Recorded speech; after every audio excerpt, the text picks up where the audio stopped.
All right, guys, what's up? So, we're going to talk about a few things regarding manipulation of our weather and our food here on We the People on the YouTube channel. So, chemical ice nucleation. You say, what exactly does that mean? Well, you already know about weather modification. We talked about that in the summer when we talked about cloud seeding, and it caused all the storms, and we had unusual tornadic activity here in the mountainous area of West Virginia. Now we're talking about this deep freeze that's about to hit us. And it's surfactant coated snow. It's also talking about chemical ice nucleation. These are technical terms. In layman's terms, basically what you need to know is, you remember that deep freeze in Texas 3 years ago in February of 2021, when it was so strange. You had central parts of Texas down to 0 degrees overnight, and old people were dying because they just weren't used to that kind of cold and that kind of snow piling up everywhere. While you had the North Pole was at 33 degrees. It was unbelievable. That kind of temperature differentiation was just abnormal. And we're about to see it again with this big winter blast coming down, all the way down basically to Texas again, and the Midwest, and it's all going to get hit. We're going to get hit out in West Virginia as well, and in big parts of the country. But right now, it's midnight as I'm recording this right now. I got off work here at 8 to 8:30, and I was walking home, and it was raining lightly, but it was very warm. I mean, I just wore this light jacket outside, and at the beginning of January or mid-January, at night, you should need more than that typically. So we know there's weather modification. There's no disputing that now. But if you watch the Weather Channel, they're trying to explain away why snow is falling all of a sudden at temperatures that's above the freezing threshold of 32 degrees. So everybody knows that water forms into ice at 32 degrees, yet you're getting snow crystals that are falling in temperatures up to about 40 to 41 degrees. And the Weather Channel, they're big global scientists trying to explain away the whole climate stuff that they're engineering, basically. I mean, we know that there's weather engineering. We've known about HAARP, HAARP, for a good number of years now. But basically, with this winter chill that's going to come down, it's going to be a really, really frigid cold blast. And you say, well, that's January and it's supposed to happen. But all of a sudden, why are we getting so much warmth in the moisture that's radiating off the eastern seaboard and up into the eastern states, kind of like where we're at in West Virginia, after we had that winter storm? And now we're going to get this big blast that goes all the way down, and you get this snow. Snow is a different kind of snow that they're creating now all of a sudden. It's basically, people are getting into wrecks on it all the time. It's not a normal kind of snow that people are used to driving on. It's actually, the term for it is chemical ice nucleation. It's what they're creating. And they've been doing it out in China for a good number of years, but out here they don't want people to realize what's going on when they're geoengineering the weather. Okay, so in Tampa, Florida, I was talking with my friend down there, and she was really funny about it. I said, what's the forecast down there? And she sent me a screenshot, and it seemed normal. She says, cloudy and rainy with 100% chance of chemtrails. They get chemtrails down there all the time, and we get them here, but not quite as bad as what Florida's been getting them. So I know that because when I lived in St. Pete a couple years ago, I saw them all the time. We want to shift gears a little bit to talking about modification of our food. Now, we went at length to talk about that in the summer and how it's so important to grow your own gardens, because the GMO war is definitely hit our food supply hard for years, and you've known that because you go to the grocery stores and you see GMO free or something, and we have to pay more to be healthy. We've got to pay more for the organic food, and it's at the point now where I shop, 90% of our customers are on food stamps. And growing up, even just, 5 years ago, it wasn't normal for everybody to be on food stamps. And now you've got pretty much darn near everyone. I mean, I'm not at the current present moment in time. I had them for a few months. I make $11 an hour, and I've picked up a second job where I kind of fill in the gaps as they need it. I'm not really officially hired in with them, but I help, and they pay me under the table when I happen to have a couple days off and I go in there.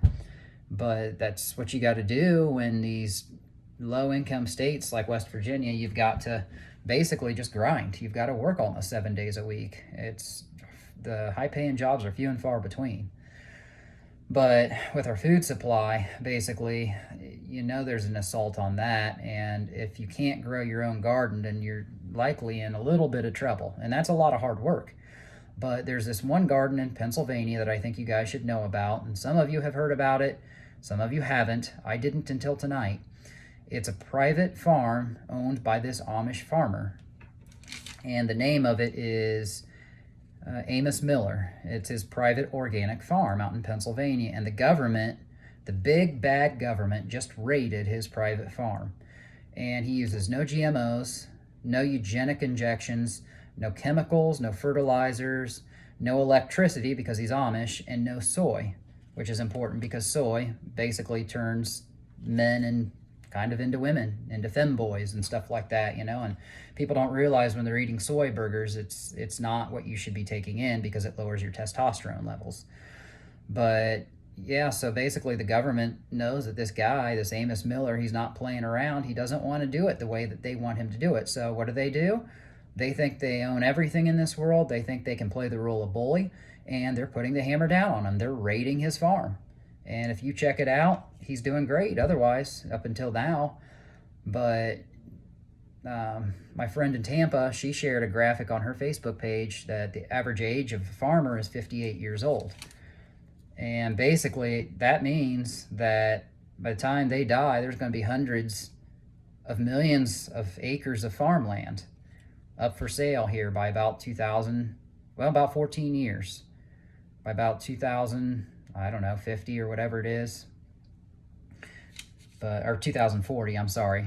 My math's not the best, but that basically means we've got a real need for farmers coming out. And if people are going to be raided by not farming correctly, the way that the government wants you to do it, they want you to inject your animals, they want you to use these chemical fertilizers, they want you to use these pesticides, they want you to use all kinds of synthetic things that'll make your crops less nutrient rich and make them to where they have all these pesticides in them, which can give you cancer. And on that note, McDonald's, we've talked about McDonald's on this channel before, they use a chemical pesticide that's so toxic that the farmers in Idaho won't even go out in the fields for fear of getting cancer themselves.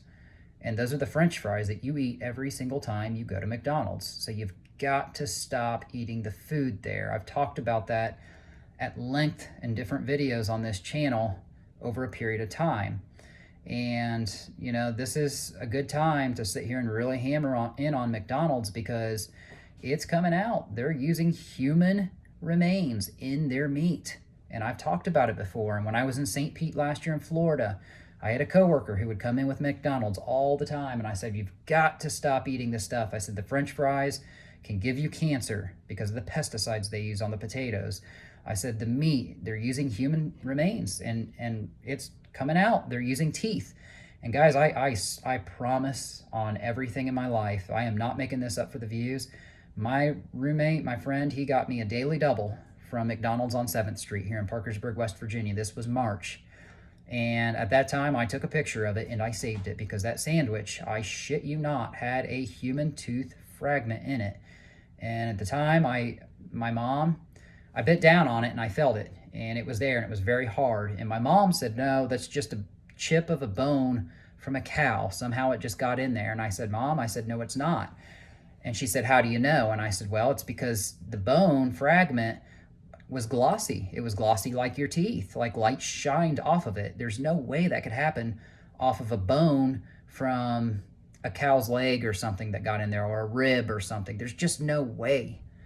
And it was glossy. And I had a picture saved on it. And when I changed my phones, I tried to upload it to iCloud. I don't know if it's still there. I'll try to dig and see if I can't find it in iCloud, but it's not on my camera roll on this newer phone. So, but yeah, I should have took it back and complained about it.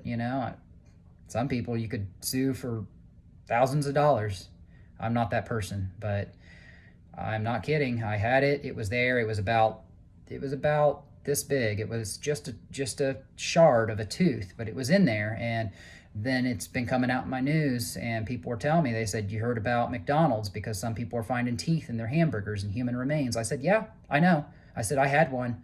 And as soon as I bit down on it, I threw the rest of it out. I refused to eat it. And I even told him about that in advance. I said, I wish you wouldn't have got me something from McDonald's because I believe they're putting human remains in it. And come to find out, that's exactly what happened. So hopefully I'll dig that picture up and show it to you guys in a future video, but I just wanted to let you know about the modification of our weather. Be safe. It's going to get really cold out there. For you people who don't have vehicles, still, including myself, we will get one soon, but you know, you got to be careful. You got to layer up. It's going to be really cold, and we don't want to see anybody die from this weather geoengineering stuff that they're doing. And as always, just be cognizant when the growing season comes. We're going to help you next year to show you how to grow your own gardens and what crops to grow. That'll help give you the biggest bang for your buck as far as cost of food and avoiding those trips to the grocery store. We're going to help you. So thanks for subscribing to the channel. We appreciate you guys. We're going to come out with more content on everything from our true crime and everything else. So thanks for tuning in, guys. We appreciate you.